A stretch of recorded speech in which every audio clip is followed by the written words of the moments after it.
내가 먼저 쓴 글에는 무릇 예수께서 행하시며 가르치시기를 시작하심부터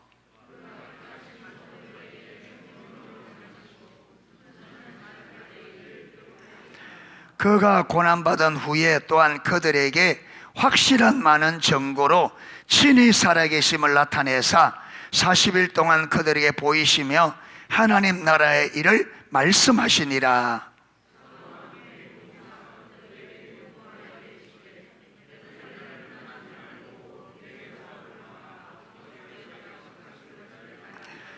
요한은 물로 세례를 베풀었으나 너희는 몇 날이 못되어 성령으로 세례를 받으리라 하셨느니라.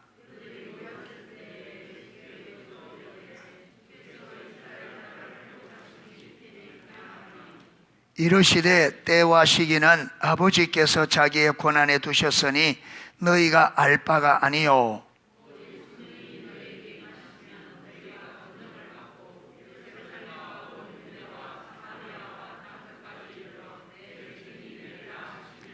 이 말씀을 마치시고 그들이 보는 데 올려져 가시니 구름이 그를 가리어 보이지 않게 하더라.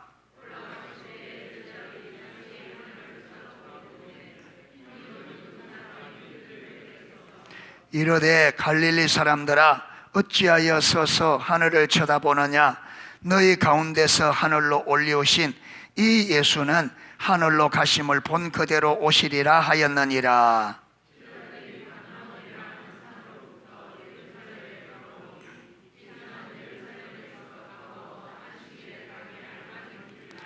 들어가 그들이 유하는 다락방으로 올라가니 베드로, 요한, 야고보, 안드레와 빌립, 도마와 바들로메, 마테와 및 알페오의 아들 야고보, 셀로딘 시몬, 야고보의 아들 유다가 거기 있어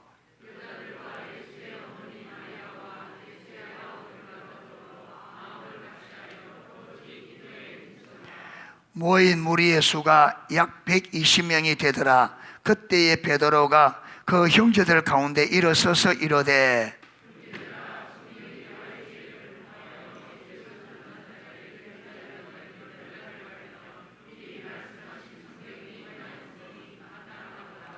이 사람은 본래 우리 수 가운데 참여하여 이 직무의 한 부분을 맡았던 자라.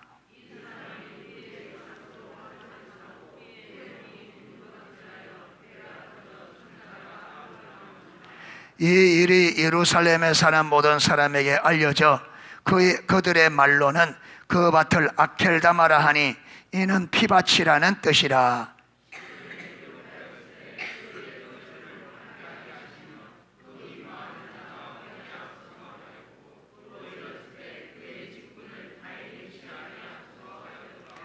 이러므로 요한의 세례부터 우리 가운데서 올려져 가신 날까지 주 예수께서 우리 가운데 출입하실 때에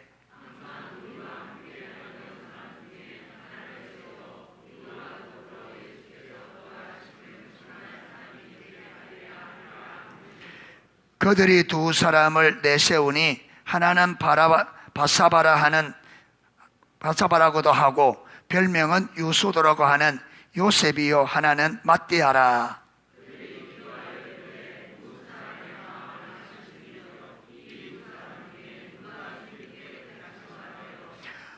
봉사와 및 사도의 직무를 대신할 자인지를 보이시옵소서. 유다는 이 직무를 버리고 제 곳으로 갔나이다 하고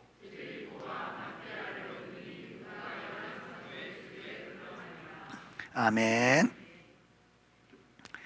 오늘부터 사도행전을 한 장을 이렇게 읽고 이 초기 기독교 예배와 복음 전도라는 알렌 크라이드라는 박사님이 쓴 요 책을 가지고 좀 살펴보려고 합니다. 요 책이 있는 분들은 요 책을 가지고 오시면 되겠고 없으신 분들은 앞에 화면으로 띄우겠습니다. 그런데 요 책이 간단하게 되지만 아주 요약적으로 초대교회 이야기를 잘 이야기해 주고 있어요. 그래서 이 책을 통해서 초대교회의 신앙을 살펴보려고 합니다. 왜 그러냐면 하나님께서 우리에게도 성령의 능력으로 초대교회로 돌아가라고 말씀하셨고, 여러분 초대교회는 그 환경이 굉장히 어려운 환경이었는데 그 어려운 환경 가운데서 초대교회가 굉장한 빠른 성장을 이루었습니다. 절대로 교회가 오늘 우리의 관점으로 보면 성장하기가 도저히 불가능한 환경인데 초대교회는 굉장히 그보다 빠른 속도로 교회가 성장해 갔습니다. 그 당시에는 예수를 믿으면 이 세상 모든 것을, 세상의 부귀 영화뿐만 아니라 여러분 전 재산과 모든 가족의 생명까지 위협 내지는 완전히 잃을 수 있을 만큼 예수를 믿는다는 것은 마치 지뢰를 밟는 것처럼 완전히 삶이 한 가정이 완전히 파산될 수 있는 이런 위험. 그런데 지금은 여러분 교회 오면 어떤 불이익도 당하지 않아요. 말 좀 들을 수 있을지 몰라도. 그리고 교회 오면 교회에서는 온갖 좋은 것들로 선물하기도 하고, 그런데 오늘날 여러분 사람들은 교회를 지금 떠나고 있는 상황이에요. 교회 오는데 전혀 어려움이 없고 여러분 아무 문제도 없고, 오히려 교회 오면 교회가 온갖 좋은 시설과 많은 선물을 가지고 오라고 하는데도 성도들이 떠나가는 이런 시점에 있고, 초대교회는 예수를 믿으면 온 가정이 언제 파산될지 모르는 여러분 그런 위험을 안고 사는, 실질적으로 안고 사는, 그리고 그들은 실질적으로 기독교인들이 원형 경기장에서 주위 사람들에게 얼마나 많은 핍박과 여러분 무시와 어려움을 당하는지를 생생하게 보는 그들이 그 모든 것을 걸고 예수를 믿겠다는 무리들이, 여러분 많은 무리들이 교회로 돌아와서 교회가 성장했다는 거예요. 그러면 우리가 이걸 보면서 그러면 초대교회는, 오늘 우리와 초대교회는 무엇이 다른가? 우리는 지금 이것이, 여러분 오늘날 기독교인들은 이게 신앙생활이라고 그렇게 해가거든요. 이게 신앙생활이고 우리가 하는 이게 지금 신앙생활이라고. 성경은 명백하게 말하는 게 이게 신앙이 아니라고 말해요. 초대교회는, 여러분 초대교회는 참된 신앙이 뭔지를 초대교회는 분명히 보여줘요. 그래서 우리가 만약 여러분 이렇게 대충 신앙생활 하면서 나는 교회 다니니까 이러니까 저러니까 신앙생활 한다, 이걸 깨고 하나님이 의도하는 그 신앙, 초대교회가 살았던, 초대교회가 그 당시에 여러분 가장 막강한 강력한 나라를 뒤집어서 기독교 국가가 되도록 만든 초대교회의 힘은, 초대교회 능력은 과연 무엇인가?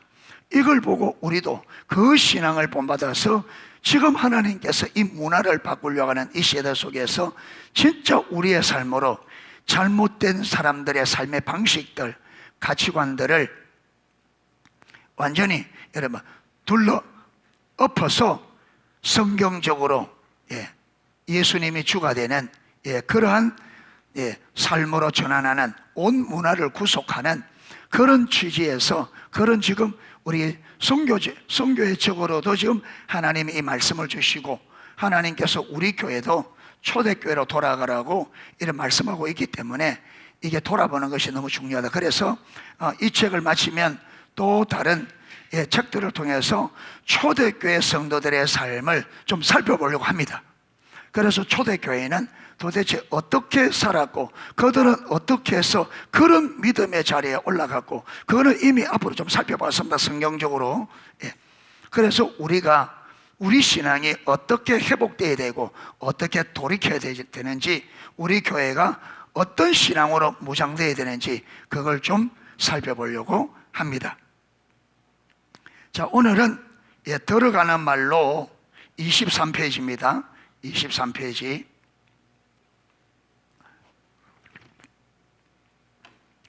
책을 좀 읽어가면서 그렇게 중요한 부분은, 설명이 필요한 부분은 설명하고, 또 설명이 필요 없는 부분은 그냥 읽고 지나가고, 그래서 살펴보려고 합니다. 자, 첫 번째 뭐냐면 크리스텐덤. 이 크리스텐덤이라면 기독교 국가를 말해요. 기독교 국가. 그러니까 여러분, 초대교회가 지금 로마가 391년 데오토시우스 황제가 AD 391년에 기독교를 로마의 국교로 선포했습니다. 그래서 로마가 무슨 국가로? 기독교 국가가 된 겁니다. 이것을 크리스텐덤이라 그래요. 그리스도의 왕국, 기독교 국가, 기독교 왕국 이랍니다.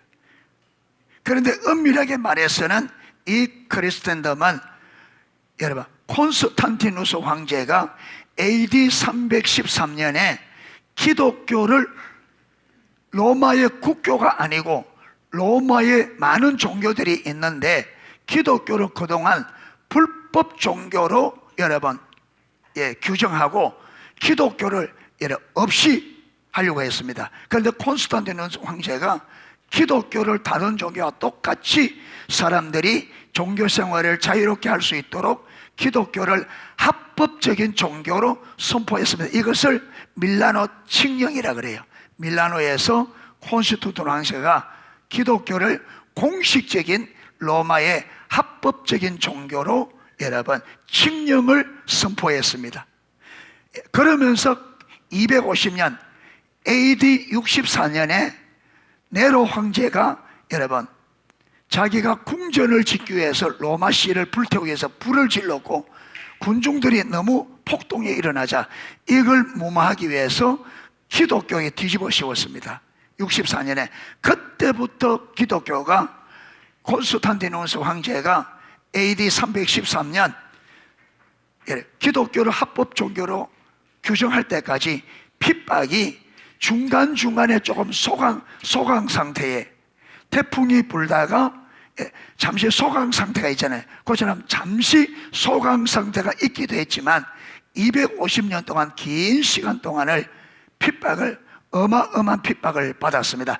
그 AD 여러분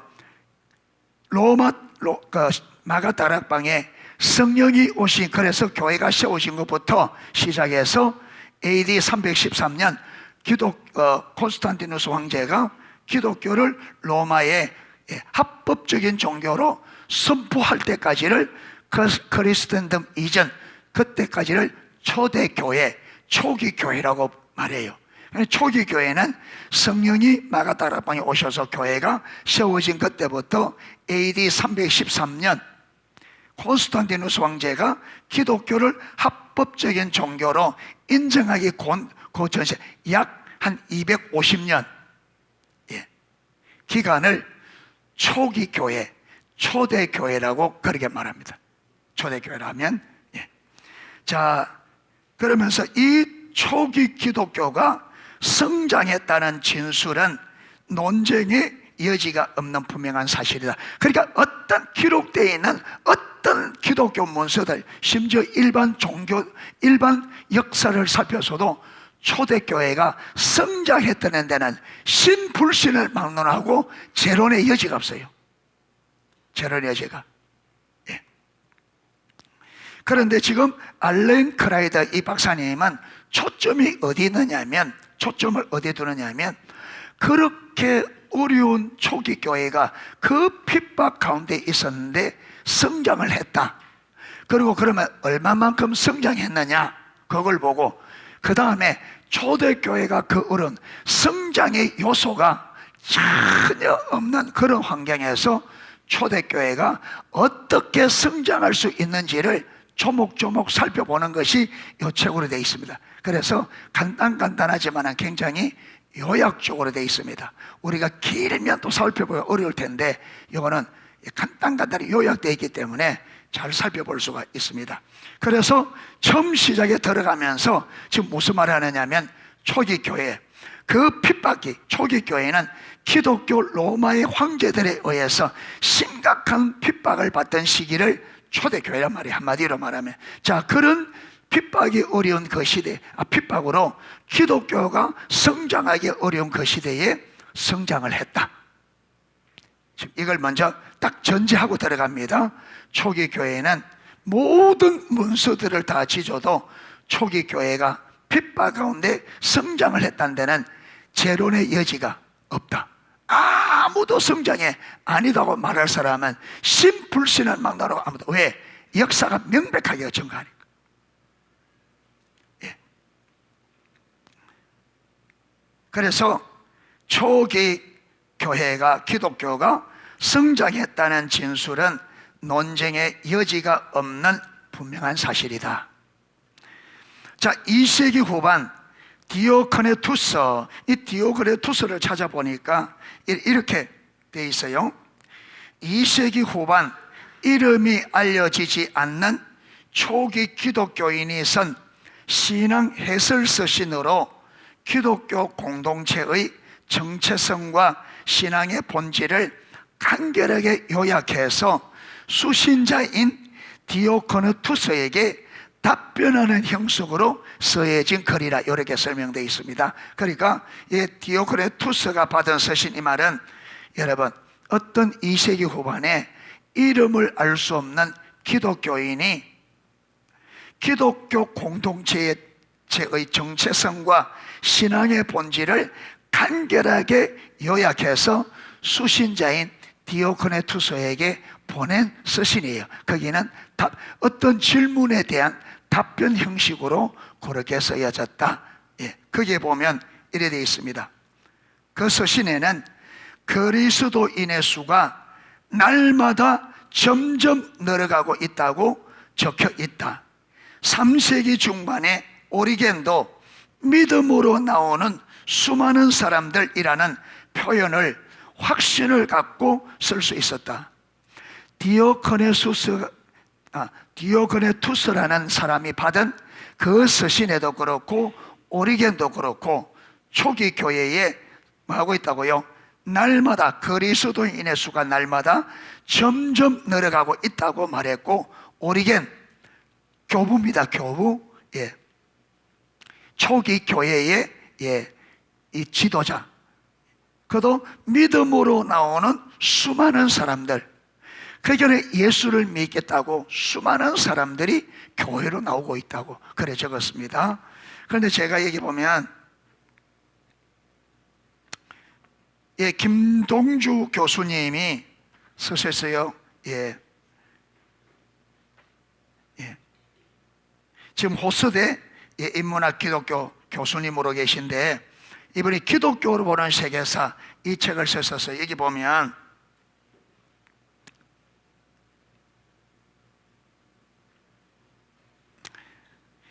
AD 112년에 소아시아 지역, 소아시아라는 말은 사도 바울이 첫 선교한 지역이 터키 저 지역입니다.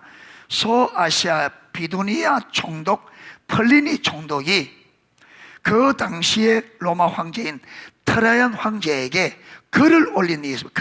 글을 올렸어요. 그 글을 보면 이 플리니의 기록에는 기독교가 이미 제국 전역에 뿌리를 내렸음을 보여주었다. 그는 트라이아누스 황제에게 그리스도인들의 처리에 관해 다음에 질의를 보냈다. 그리스도인들을 어떻게 처리해야 될지 이걸 황제에게 질의를 한 거예요. 자, 거기 보면 이렇게 되어 있습니다. 그리스도인들의 수가 증가하여 다른 신전들이 텅 빌 정도입니다. 그들을 체포해 경고를 주었고 뉘우치지 않으면 처형했습니다.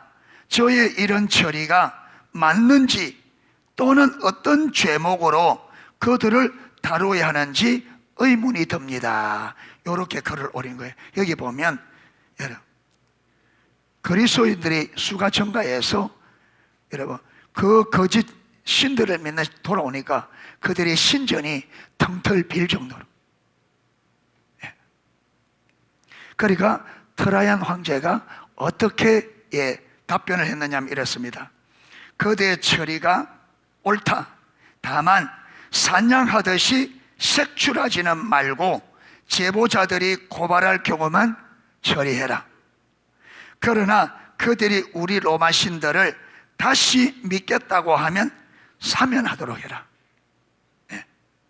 로마 신을 믿겠다고 하면 사면하도록 해라. 여기서도 보듯이 여러분, 로마에 뿐만 아니라 그렇죠. 이미 로마의 제국 안에서 많은 지역에서 기독교가 빠르게 퍼져나가요. 그러니까 여기 보면 보세요. 이 플리니 총독이 소아시아, 로마 안에서만 아니라 소아시아에서도 지금 이 플리니 총독이 이랬잖아요. 그들을 체포해 경고를 주었고 니치지 않으면 처형했습니다. 예수를 부인해라. 예.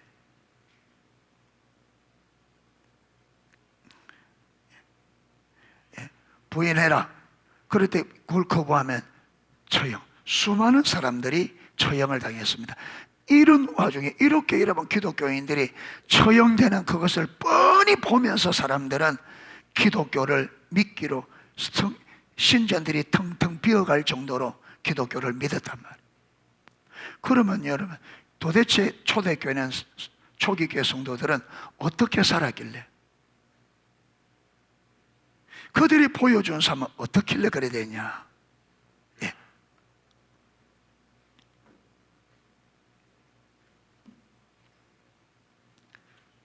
로마 제국 전역을 자세히 관찰한 사람들은 교회 성장의 증거를 발견했다. 그게 로마 제국 전역을 자세히 관찰한 사람들, 어떻게 관찰했겠어요? 역사를 가지고 기록되어 있는 글들을 가지고 했을 때 초대교회는 교회 성장의 증거를 발견했다. 당시 로마의 초대교회들은 문자 그대로 가정교회였다. 그러니까 초기 로마에서는 여러분 예배당이 못 세우죠. 허락하지 않으니까. 그러니까 주로 어디에서? 가정에서 모인 가정교회. 예.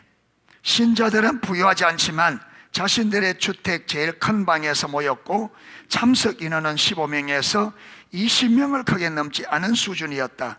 그러나 3세기 200년대 중반까지 그리스도인의 수가 그들의 경제적 수준은 향상되었다. 그게 250년 전후까지 성도들의 숫자도 늘어나고 그래 삶도 조금 자라갔다.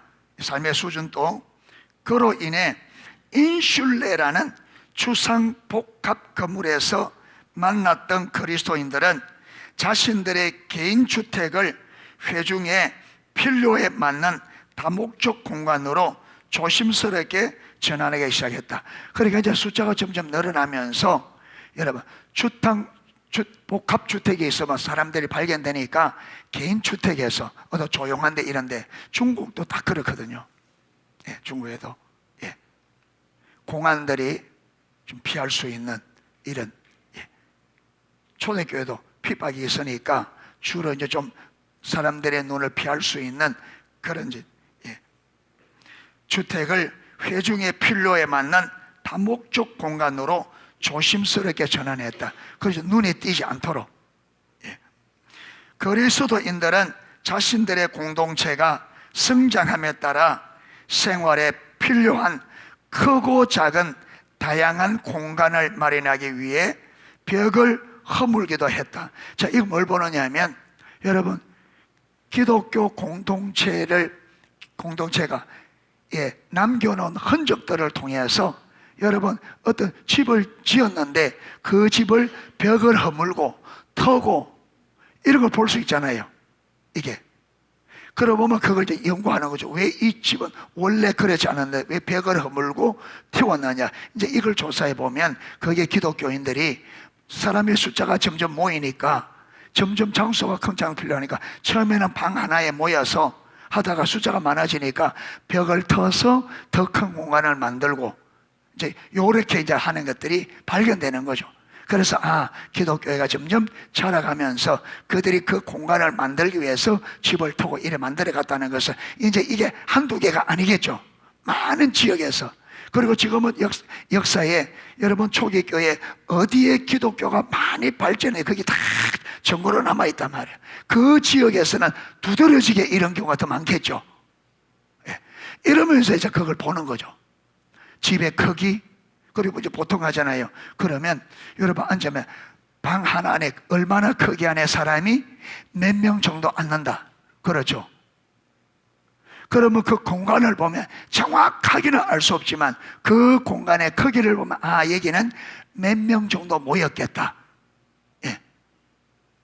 그게 이제 점점, 그러니까 그게 이제 그걸 역사적으로 보면 그걸 근거로 해서 이제 역사를 따져보면은 초기 교회가 어떻게 성장해 갔는지를 정확하지는 않지만 그래도 발전의 이 흐름을 어느 정도는 감을 잡을 수 있는 거죠. 그렇게 소소하게 고학적으로 문서를 가지고 다 연구해서 이제 이렇게 연구한 분들이 이렇게 발표를 한 거예요.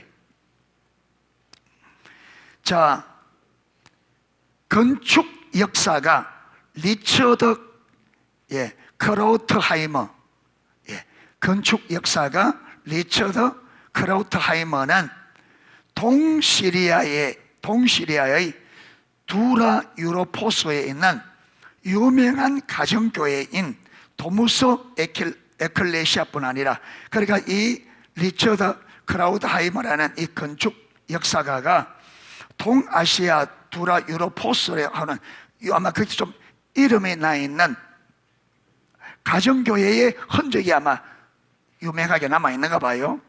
그것뿐만 아니라 로마의 티룰루스, 비잔티스 등의 유명한 건축물은 모두가 화려하지 않는 공동체 센터였다고 말했다. 그러니까 가면서 이제 점점 사람들이 자꾸 되니까 이제 집에서도 한 가정에서 안 되니까 이제는 그들이 모일 수 있는 가정의 외형적으로는 집 같지만 안에서는 더 많이 모일 수 있도록 좀 더 가정도 아닌 교회도 아닌 이 성도들이 모이기 위해서 만든 이런 것을 뚜렷이 여기에 여러분 동아시아 그리고 터툴리누스 비잔티스라는 이 지역에 그런 것들이 남아있다는 거예요.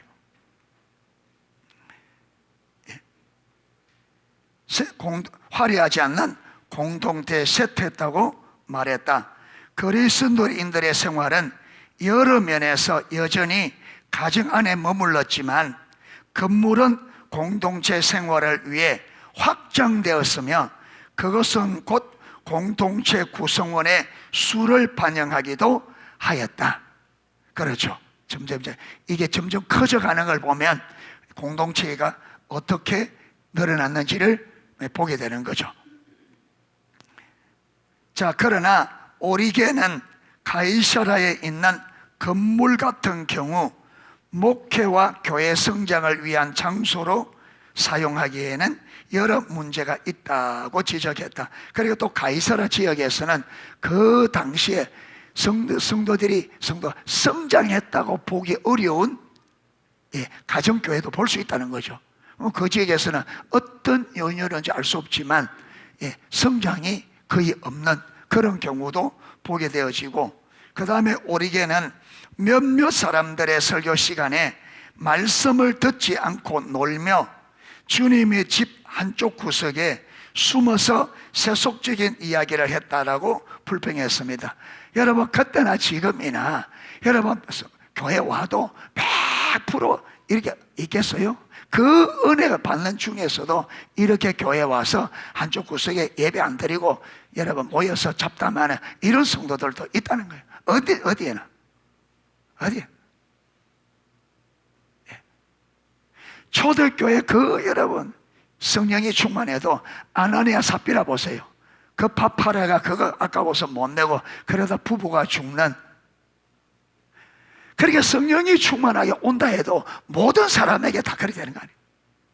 초기 교회 여러분 그 구제 때문에 히브리파 헬라파도 나누어져서 다툼하는 거 보세요.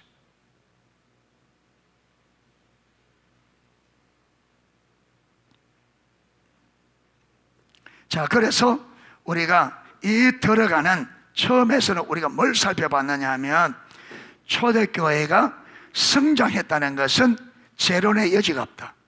초기 교회가 그 핍박 시간에 그 핍박기에 교회가 성장했다는 것은 여러분 제로의 여지가 없다. 이거는 신불신을 막론하고, 그리고 그걸 어떻게 알 수 있느냐? 여러분 가정에서 예배 드리는 공간들이 어떻게 된다고요? 시간이 갈수록 그 공간이 점점 커져가는 걸, 점점 퍼져가는. 예. 자, 오늘 두 번째, 자, 초기 기독교는 얼마나 성장했느냐. 자, 처음 살펴본 거는 기독교가 성장했다는 것은 재련의 여지가 없다. 많은 문서들이 남아있고, 여러분, 많은 흔적들이 남아있고, 글이 남아있고, 성장했다는 역사의 흔적들이 아까 모임의 장소들 남아있다. 자, 그런데 이제 두 번째는 뭐냐면, 그러면 성장했으면, 그럼 얼마나 빠르게 성장했냐? 이걸 또 다른 문제잖아요. 성장은요, 1년에 한 사람이 예수 믿어도 성장한 거예요. 근데 1년에 한 사람 성장해놓고, 와, 성장했다, 이런 말하기는 좀 어폐가 있다. 그게 성장했다 할 때는 그래도 사람들이 볼 때에, 그렇죠, 놀라워할 만큼. 자, 초기 기독교가 성장했다는 사실과 그 성장이 어느 정도였느냐에 대해 아는 것은 또 다른 문제다. 그렇죠, 성장했다는 것과 얼마나 성장했는지는 또 다른 문제예요.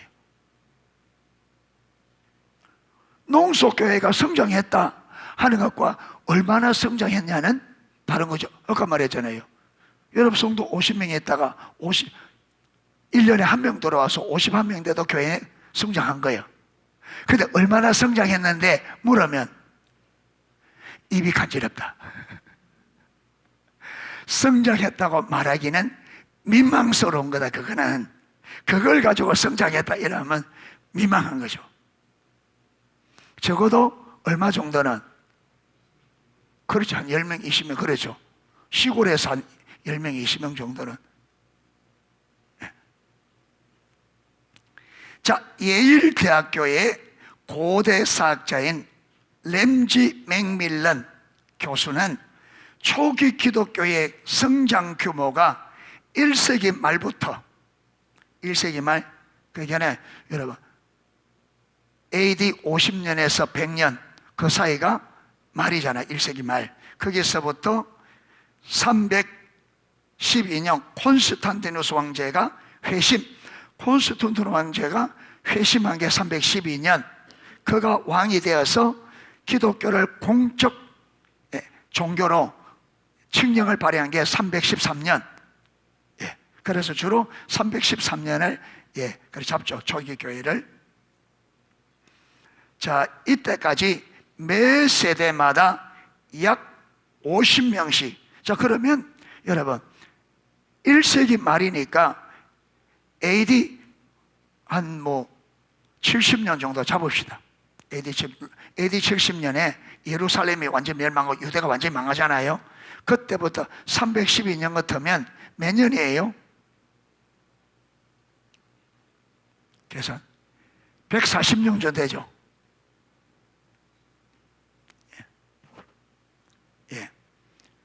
AD 70년에서 312년 같으면 13년 같으면 거의 140년 정도 되잖아요.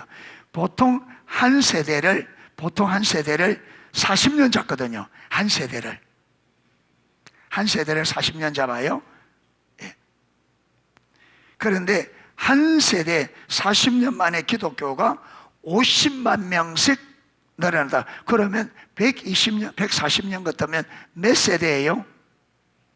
3세대 조금 더 넘죠? 응? 240년입니까?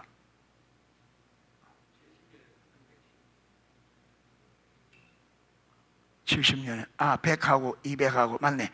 200, 240년. 그러면 46, 24, 6세대네. 그렇죠. 6세대 같으면 한 4세대 50만 명에서 늘었다면 300만 명. 300만 명. 자, 그러면서 맥밀런에 의하면 그 당시까지 초기 기독교는 로마 제국 전역에 걸쳐서 불균등하게 분포돼서, 그렇죠. 좀 빨리 성장하는 데가 있고 좀 더디 성장하는 데가 있고, 우리 대한민국에도 서울 쪽에는 기독교의 그게 높아요. 그 다음에 전주도, 예를 전라도 전주도 기독교의 프로테 굉장히 높아요. 그런데 제일 프로테전 낮은 데가 보리문디가 있는 이 경상도예요. 여러 6.25로 안 맞아 나오니까 폐쇄적이에요.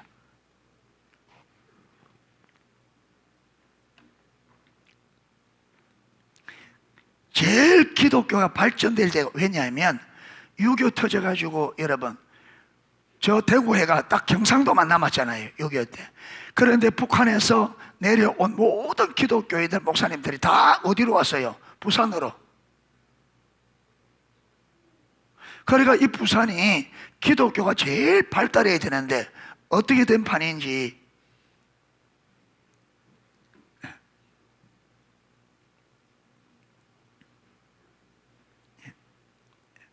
제일 일이 약해요.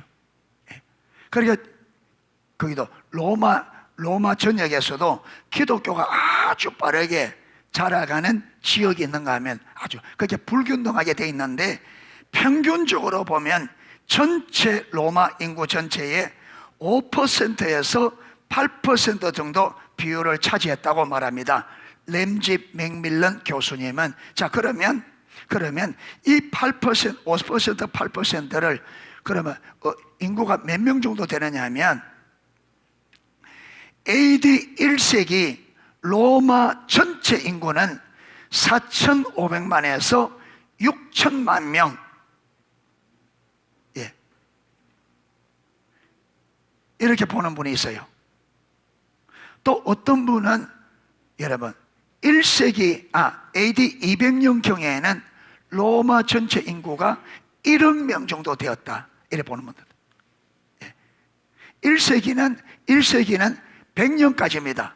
0년에 100년까지. 거기 로마 전체 인구가 4,500에서 6천만 명. 자, 그러면 4,500만 명을 5%로 잡았을 때는 얼마냐면 225만 명이에요. 225만 명. 그 다음 8%로 잡았을 때는 441만 명. 그러니까 아까 매 세대마다 50만 명 쓰니까 아까 240을 하니까 몇 명 정도? 300만 했잖아요. 그러니까 이게 어느 정도 평균이 맞는 거예요. 이게 어느 정도 이 맞는 거예요. 네.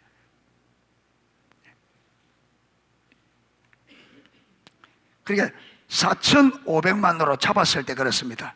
6천만으로 잡았을 때는 좀 더 높겠죠. 예. 6천으로 잡았을 때는 5% 같으면 300만 명이 맞죠? 예. 8% 같으면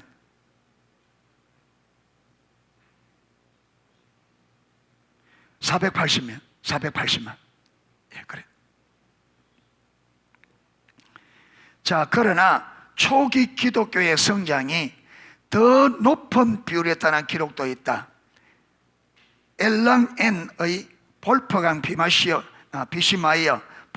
비시마이어 교수는 최근 연구에서 그리스도인의 수가 놀랍게도 로마 제국 전체 인구의 20%에서 50%를 육박했다고 했을 것으로 주장한다, 이래 되어 있는데 20%.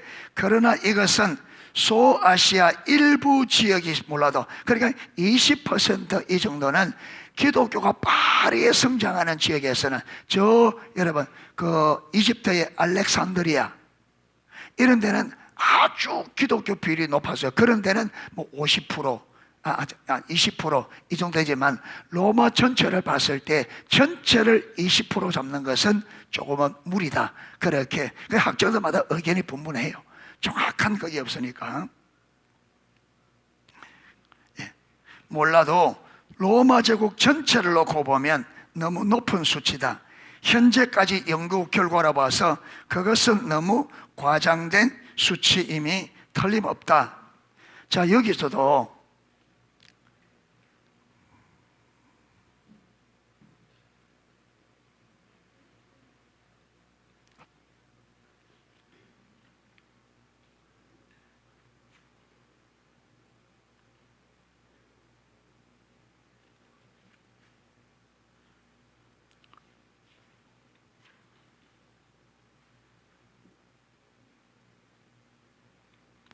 자, 이래 되어 있습니다.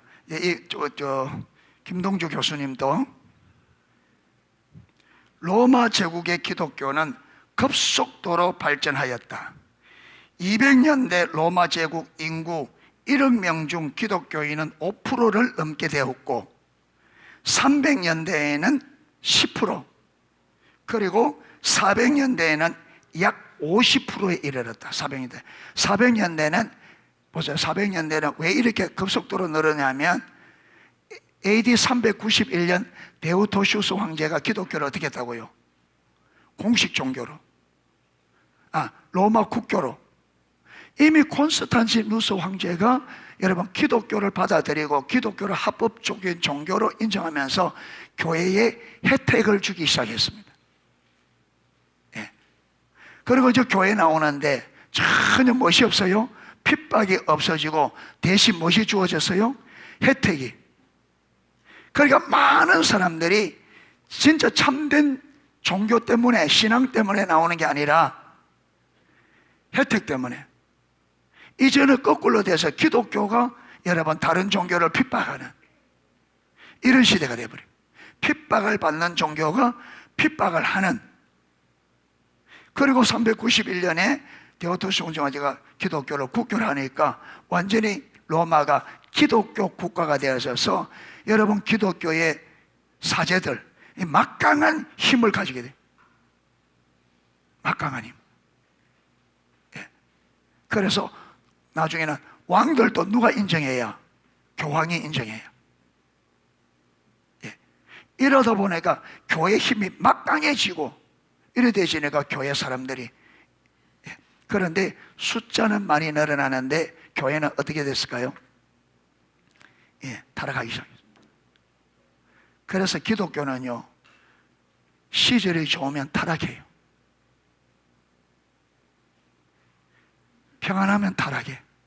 그러니까 하나님이 축복해 주면 타락하는 거예요. 우리 인간이 해는. 그러니까 우리가 하나님이 나에게 축복할수록 신앙생활을 더 잘해야 되는데 축복해 주면 타락해 버려.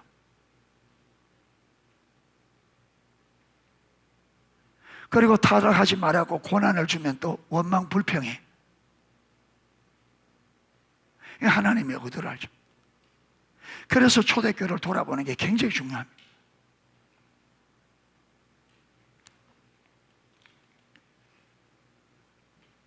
현재 연구 결과로 봐서 그것은 너무 과장된 수치임 틀림없다. 그러니까 AD 400년 정도에는 이해가 되지만 그 핍박이 콘스탄틴 황제누스 황제가 기독교를 공적 종교로 인정하기 전과 핍박 시대에는 50%는 20%에서 50%는 그는 그 당시로서는 그거는 좀 전체적으로 볼 때는 무리다.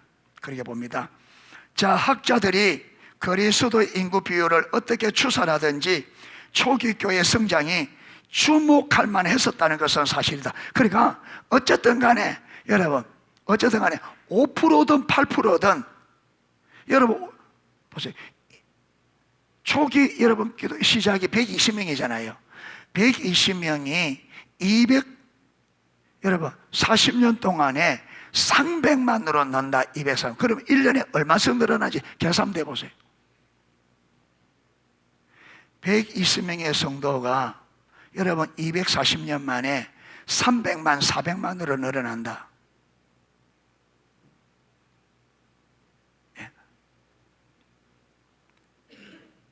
그 핍박 시기에. 그러니까 숫자를 아무리 적게 잡아도 초기 교회의 성장은 모든 사람들에게 말만 이목을 눈여겨볼 만큼 이거는 놀라운 일이다. 왜냐하면 당시 초대교회는 기독교의 성장을 억제하는 요인이 있었는데도 불구하고 성장했기 때문이다. 그러나 초기 기독교 그리스도인들에게 생명을 위협하는 박해가 항상 있었던 것은 아니다. 항상 아까 그랬잖아요. 소강 상태에 어떤 왕들은 세워져서 기독교를 그냥 좀 자유롭게 크게 그냥 타치하지 않고 그냥 신하다 내주는 황제들이 있었어요. 그런데 아주 지독스럽게 핍박하는 왕들이 있었고, 핍박하는 아까 트라이안 황제 같은 경우는 색출해서는 하지 마라, 그런데 신고가 들어오거든 반드시 조사하고 로마 종교를 믿도록 강요해라, 믿지 않으면 처형해야 된다, 이렇게 또 거의 다양하게. 그런데 여러분, 황제가 죽으면 다른 황제가 서면 어제까지 괜찮다가 황제가 바뀌면 또 어마어마한 핍박이 또 일어나는. 그러니까 언제 황제가 바뀌고 언제 어떻게 될지는 알 수가 없는 거예요. 왜? 그 황제의 재위가 정해 있는 게 아니라 평생직이니까 황제가 죽으면 곧바로 바뀌는 거예요. 그래 보면 황제가, 여러분 로마 보면 길게 간 황제가 그렇게 많이 없어요. 뭐 2년, 3년, 10년.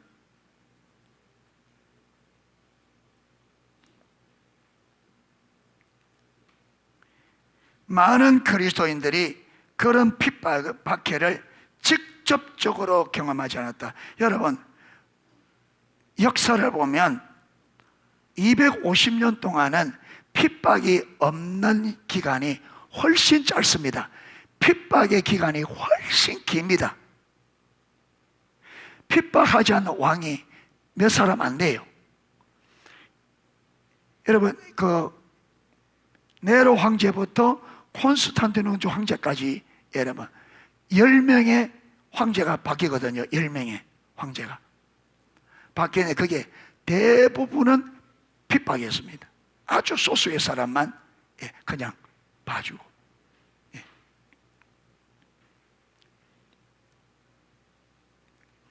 모든 그리스도인들은 로마 제국의 칙령이나 지역적 위기로 인해 공동체를 집어삼킬 만큼 위협적인 박해가 언제라도 일어날 수 있다는 것을 알고 있었다. 그러니까 로마 제국의 황제의 칙령이나 지역적인 위기로 인해서 여러분 이 공동체를 집어삼키 기독교가 말살될 위험의 어려움이, 위험 요소가 언제라도 일어날 수 있는 위험 요소를 초대교회는 안고 있은 거예요. 그래서 그리스도인들은 동료 순교자들의 행적을 후대에 전했으며 순교한 날을 기리고 그날을 진정한 의미에서의 그리스도인의 생일로 여겼다.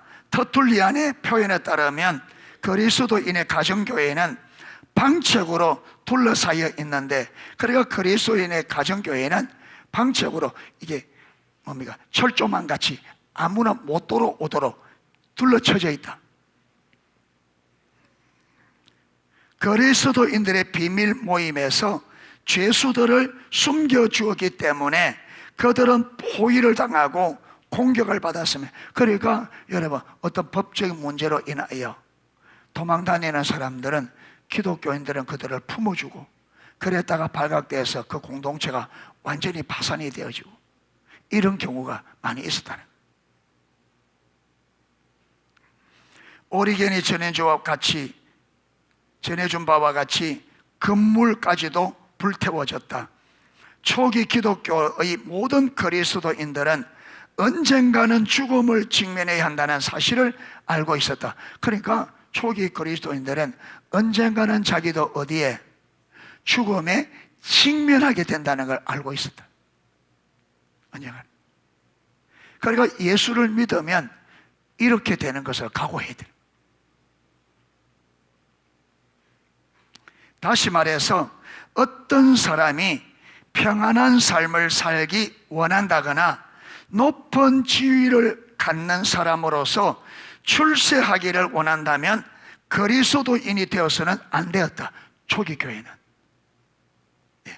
세상에서 편안하게 살기를 원한다든지 자기가 세상에서 출세하기 원하는 사람은 기독교를 믿어서는 안 되었다. 그런데 출세한 사람들도 믿기 시작했고, 출세하고 싶은 사람들은 출세를 포기하고 예수를 믿게. 자, 보세요. 그런데도 불구하고 사람들은 그리스도인이 되었다. 왜 그랬을까? 이게 이제 이 책을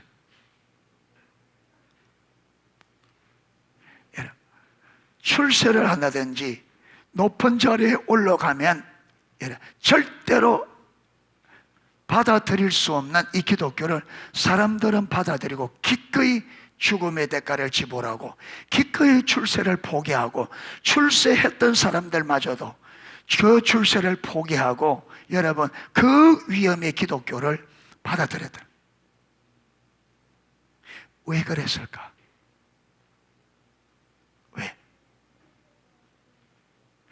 왜 오늘날 교회 안에 있는 사람들도 출세를 위해서 교회를 떠나고, 교회 안에 있는 사람들도 평안을 위해서 교회를 떠나는데, 초대교회는 예수를 믿으며 세상의 모든 것을 다 포기해야 되고 마지막 생명까지도 내놓아야 되는데 왜 그들은 예수를 믿으려고 했을까? 왜 오늘과 정반대로 일어나냐? 왜?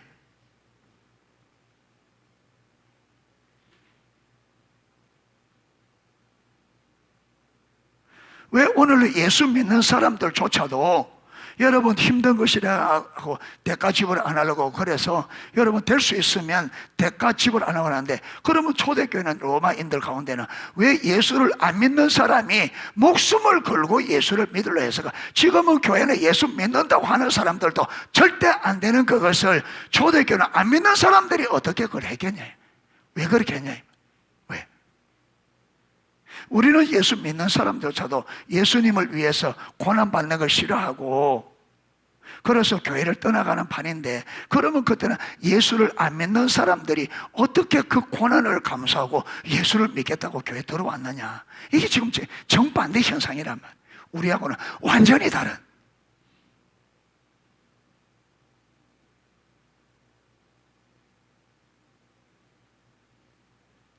사랑하는 성도 여러분, 우리가 예수 믿으면서도 못하겠다고 하는 그것을 초기 교회 시대에는 안 믿는 사람들이, 우리가 하지 못하는 그것을 안 믿는 사람들이 했어요. 우리 예수 믿으면서도 재산 못 내려놔요. 세상의 평안 못 내려놔요. 세상의 부귀업 못 내려놔요. 우리는 우리의 안정을 못 내려놔요. 그런데 초대교회는 안 믿는 사람들이 모든 가족의 전 가족과 모든 재산을 완전히 포기하고 예수 믿겠다고 했어요. 이런데도 저와 여러분이 이대로 돼요? 이대로 살아도 돼요?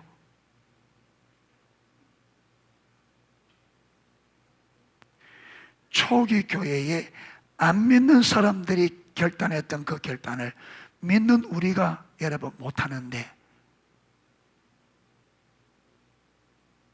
우리가 이대로 되느냐? 예.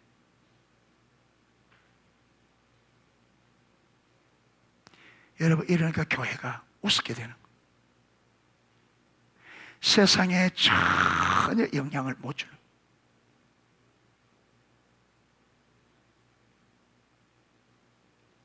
자, 최근 역사가들은 과거에 많은 사람들이 중요하다고 생각했던 모든 이유들을 배제하고 초기 기독교 역사 연구에 관한 새로운 호기심을 갖게 되었다.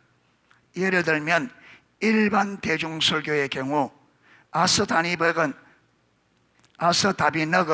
당시에는 일반 대중을 향하여 직접적인 설교는 거의 없었음을 강조했다. 그러니까 초대교회는 너무 위험했다. 초대교회는 안 믿는 사람들을 향해서 대중 설교, 그리고 그들에게 설교를 해서 하나님의 말씀을 가르칠 수도 없었다. 초기교회는 가르치지도 않았다는.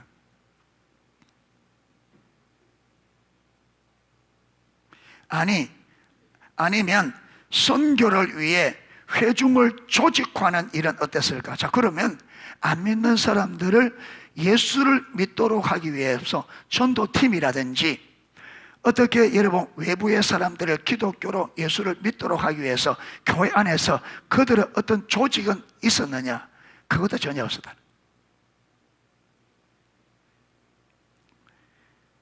게오르그 크레츠마르는 선교를 위한 새로운 신도를 모집하는 일은 한 번도 조직화된 적이 없었고 외부와의 관계에서는 어떤 엄격한 규칙도 발견되지 않았다.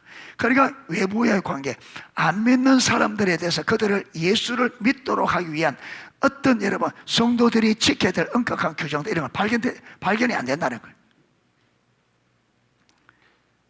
반면 그리스도인의 공동체 생활에는 분명한 체계가 있었다고 말했다. 예. 그러니까 외부의 사람들에 대해서는 어떠한 조치도 취한 것을 볼 수 없는데, 초대교회는 교회 안에 들어와 있는, 교회 안에 이미 예수 믿는 성도들에게는 공동체의 지침이 명확하게 있었다는 거예요. 이게 분명한 체계가 있었다. 그러니까 초기 교회는 어디에 신경을 썼다는 거예요? 어디에?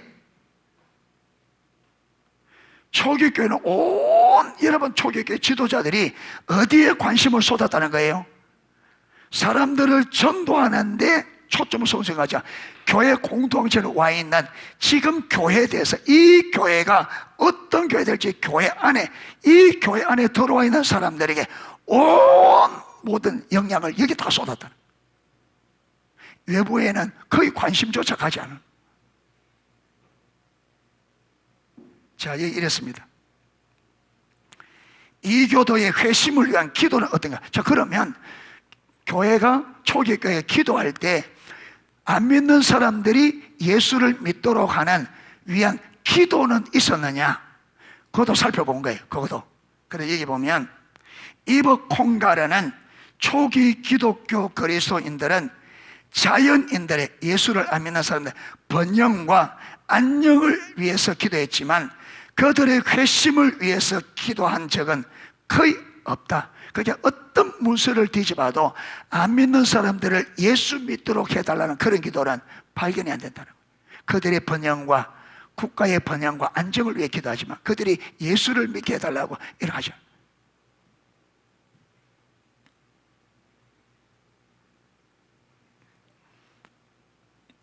사실 필자가, 알렌 크라이더 박사가 연구한 바로도 초창기에 이어져 내려온 그리 많지 않은 회심을 위한 기도조차도 11번 중에 8번의 기도가 예수님의 명령에 순종해서 드린 원수와 박해자들을 위한 기도였다.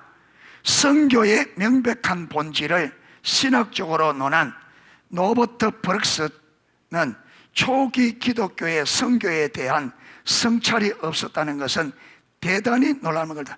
그러니까 여러분, 초기 교회의 선교에 대해서 아주 저명한 학자인 노버트 브룩스가 초기 기독교의 선교를 다 살펴보고는 놀라는 게 뭐냐면 초기 기독교에서는 선교에 대한 성찰이 없었다. 그 초대교회는 선교에 대한, 사람들이 복음을 전해서 예수 믿게 하는, 여기에는 여러분 이게 언제냐면 여러분 이게 네로 황제의 핍박부터 314년 콘스탄틴 황제 칙령까지 그 기간에는 외부의 사람들이 예수를 믿도록 하겠다는 이것은요 성찰 자체가 없었다는.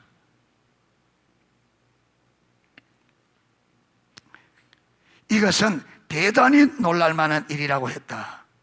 이렇게 놀라운 발견에 필자가 한 가지 더 붙이고 싶은 것은 복음 전도에 대한 목회적 권고가 없었다는 사실. 그러니까 여러분 초기 교회에 지도자들이 설교를 하고 성도들 권면하고 가르치는 거기 보면 어디에도 전도에 대해서는 가르친 적이 없다는 거예요. 여기 보면. 자, 북아프리카 주교이자 순교자였던 키프리아는 그에 져서 에드 큐리눔에서 이를 잘 기록하고 있습니다. 자, 에드 큐리눔이라고 하는 이 책은 여기 보면 그의 책 중 3권 새신자들을 위한 신앙생활에 필요한 교본으로 120문항의 거룩한 교훈을 담고 있다. 그러니까 새신자가 들어오면 새신자를 가르치는 교립문답으로 120문항으로 된 교립문답으로 가르치는 이 여러분 지침서에는 그 책은 그리스도인의 관심사를 총망라했는데, 그러니까 이 에드 큐리눔에는 기독교인의 관심사를 총망라 기독교인의 관심사를 전체적으로 다 기록했다는 거예요. 있는데 거기에는 형제들끼리 서로 도와야 하고 그리스도인은 항상 깨어서 기도해야 한다는 등의 내용은 있지만 전체 교훈 중에서 불신자에게 복음 전도를 촉구하는 내용은 단 한 구절도 없었다. 새신자가 들어오면 여러분 새신자로서 어떻게 살아야 될지를 전체를 기록한 그 책에 여러분 다른 사람에게 전도에 대해서는 단 한 구절도 없어요. 지금까지 뭘 말하느냐 하면 초대교회는 그 핍박 있던 초대교회는 외부의 사람들을 기독교 안으로 여러분 들어오도록 믿도록 하고 전도하고 이게 전혀 없었다는 거예요. 전혀 없었다. 그런데 지금 이 책은 초대교회가 어떻게 했다고요? 성장했고 얼마나 성장했다. 학자들만 다르지만 사람들이 보면 놀라울 정도로 다 성장했다. 그런데 성장하는데 여러분 초대교회가 이 성장을 위하여 사람들을 예수 믿도록 전도하고 여러분 그러한 적이 전혀 없는데 전도에는 초대교회는 관심을 안 가졌는데 초대교회는 그렇게 성장했다는 거예요.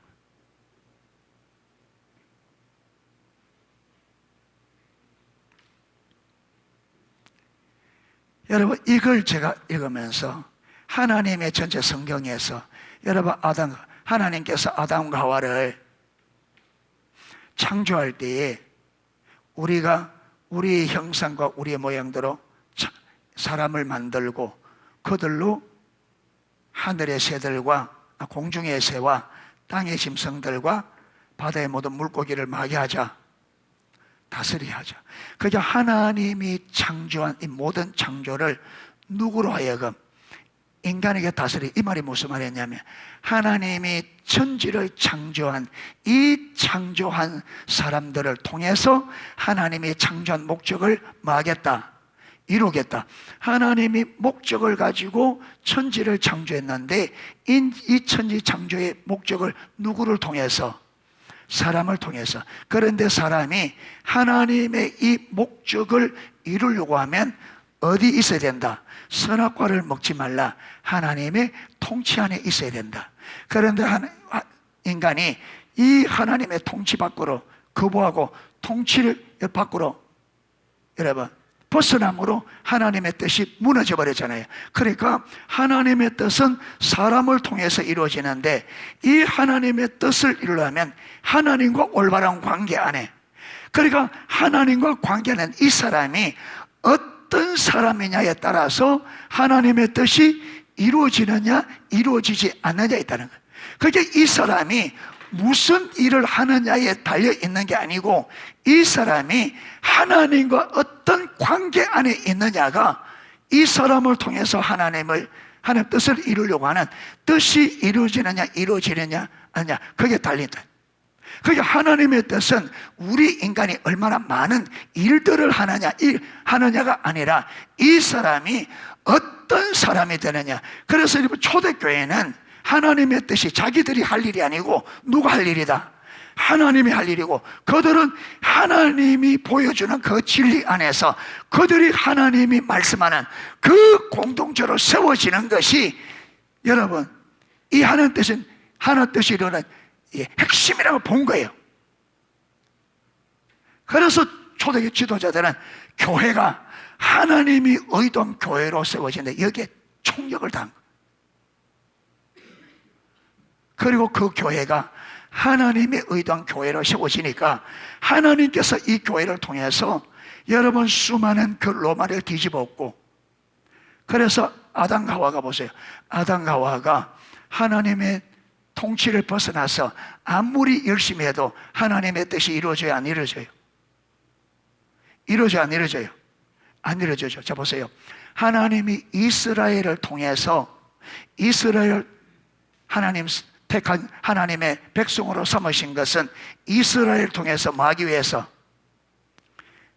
열방을 구원하기 위해서. 그런데 보세요, 율법서 여러분 모세오경을 읽어보면 그 모세오경에 하나님께서 이스라엘 백성들이 외부 사람들에게 어떻게 가르치라, 어떻게 해라, 그런 게 나와 있어요, 안 나와 있어요?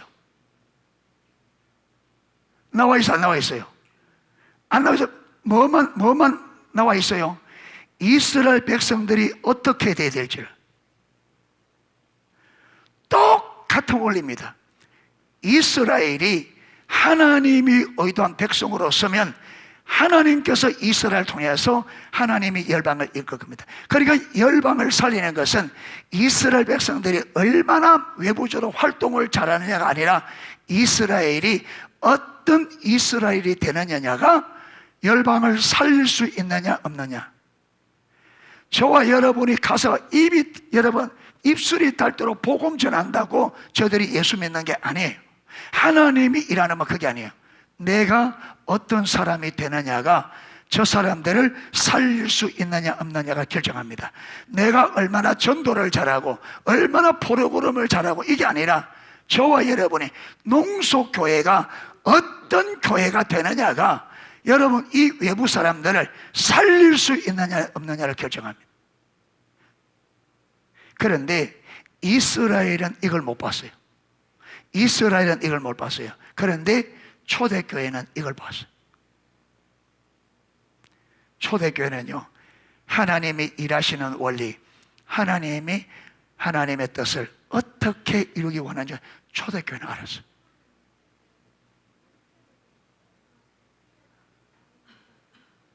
그런데 우리는 못 보고 있어요.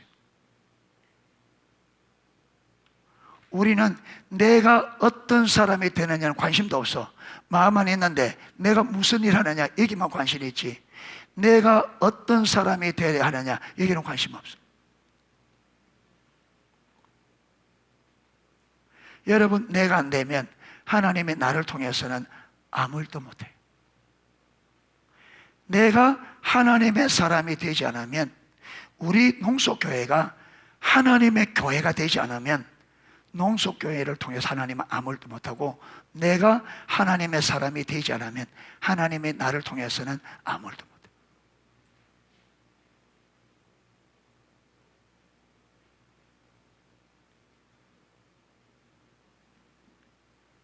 그래서 여러분, 이 알렌 크라이드는 초대교회가 어떻게 그런 일을 해낼 수 있는 공동체로 자라가는지를 간단하게.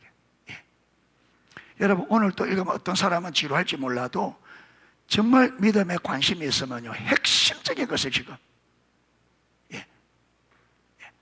오늘 이것만 들어도 우리에게 충격을 주는 메시지, 이것만 하더라고요. 왜? 우리는 오늘 여러분 초대교회 정반대.